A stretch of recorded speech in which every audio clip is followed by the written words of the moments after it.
Yeah, I feel like the choice mainly for GundamFlame for the Water Elementals is really cool because they're just such sturdy minions. They get the job done against weapon classes as well, with the potential to just freeze out their face and really cause huge issues with the 6 health just being a problem, health total for most classes to deal with in one go. Right, and as you guys see, we are into match number 1, day 2 of the Asia Pacific Summer Championship, and we are going to be watching Rogue versus Tempo Mage. Now, this is a matchup, obviously, I have a lot of experience with. If you ever watched the So You Think You Can Cast video, I was on the losing end of this, but... I have seen that video once or twice, believe it or not. Such warm nostalgia. Swashbuckler in the opening hand. Let's see what Handsomeguy gets in Flame Waker. If there was any spell, really any mage card, I would say, that as the rogue you want to get, I think it's Flame Waker. I heard rogue can combo multiple spells in a turn now and again.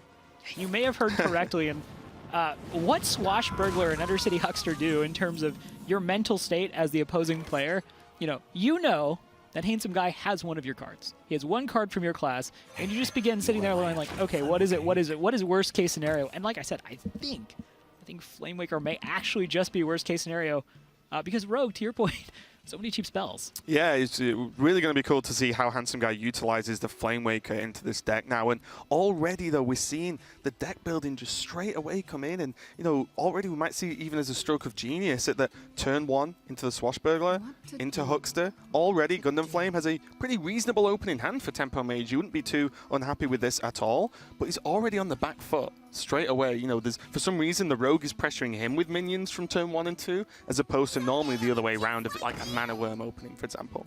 Right, and what this means is that GundamFlame kind of has to figure out how much he's going to expend into kind of taming this board to protect his minions. Now, Twilight Flamecaller is another pretty solid pickup, I would have to say. Obviously, Arcane Explosion on a 2/2 body for 3 mana. Do you think that's going to be relevant in this match? I think it could be, because it's just like almost playing a third Fan of Knives to a certain extent, so just going to help with the addition of the AoE effects there. But so far, we're just going to see the Flame Waker get that use. GundamFlame probably a little bit upset. The Flame Waker backstab turn 3 play from the Rogue player. So this is the kind of craziness that Handsomeguy is going to mess around with in this deck because of Swashbuckler and the Huckster as well. Right, and it's one of those things where when you get those spells, when you get those minions from your opponent's class, you have to sit down and kind of figure out how that plays into your total win condition.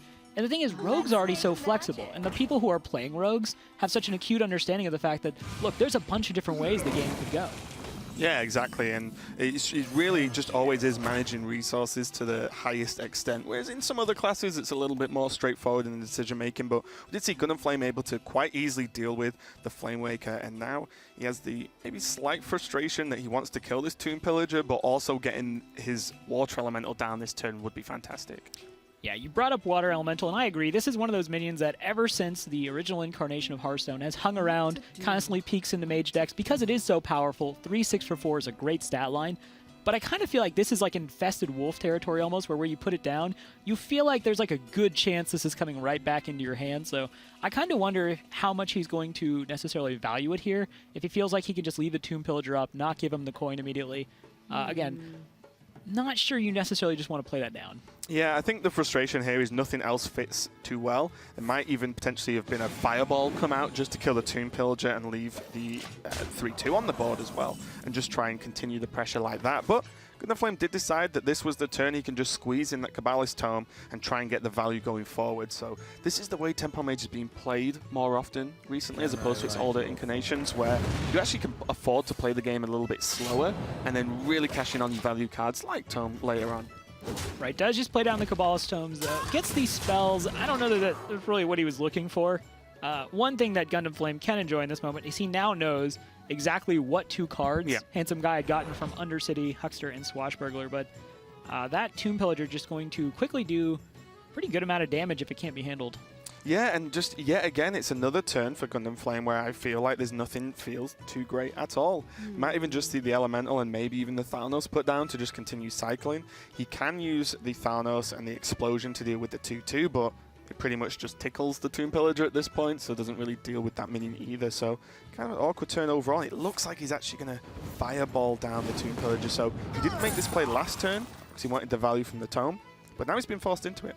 Yeah, speaking of awkward, is your usage of tickles when it comes to Hearthstone. I don't know if you've been tickled a lot while playing Hearthstone, but I'm very concerned in the way you bring this up. Just wanna put that out there. Yeah, you say this, and no one else can see except me, but you are smiling while saying this, so I think you really enjoyed it. Well, this isn't a complaint, guys. This is he wants me to say more. Neither here nor there, but yeah, he does choose to use that Fireball to get rid of the Tomb Pillager. Now, if he'd been on 7 mana, I think Flame Waker, Thalnos, and Arcane Explosion would have been something that felt really good, because the odds of you clearing that Tomb Pillager are pretty good there. You basically have like a 50-50 on that one, but it would have felt like you had better chances to regain control of the board, and Tempo Mage wants to be the one pushing the agenda, and yes, later on, technically, it can go long, but there is no Archmage Antonidas in this, and really there's no healing. There's just basically that ice block.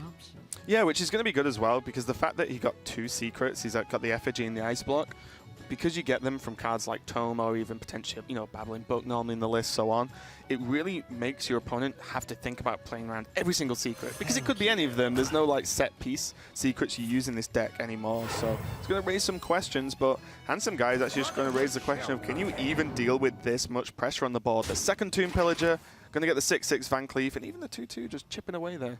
Yeah, and going wide on the board feels really good. You're playing around the potential of a polymorph off of that Cabal's Tome. You know, on turn 7, yeah, Flame Strike, I guess, but it doesn't deal with Van Cleef. That's the entire turn. You get a coin, and looks like it's just time to go for that play I talked about before, which is Explosion, Thalnos, get those bolts off of the Flame Waker, and we'll see where they go. And no! Wow. GundamFlame had a talk with the team beforehand. He's like, what do we do? Go face. Yeah, and you know, he said he didn't go face as much as he wanted to yesterday. And now his Flame Waker's doing it for him, but this looks like it is just going to be game, I believe, as there's the Eviscerate in hand as well for the perfect kill without even having to use the dagger. And Handsomeguy, yet another strong performance with his rogue. Not a surprise, but let's look at it. Turn 1 Swashbuckler.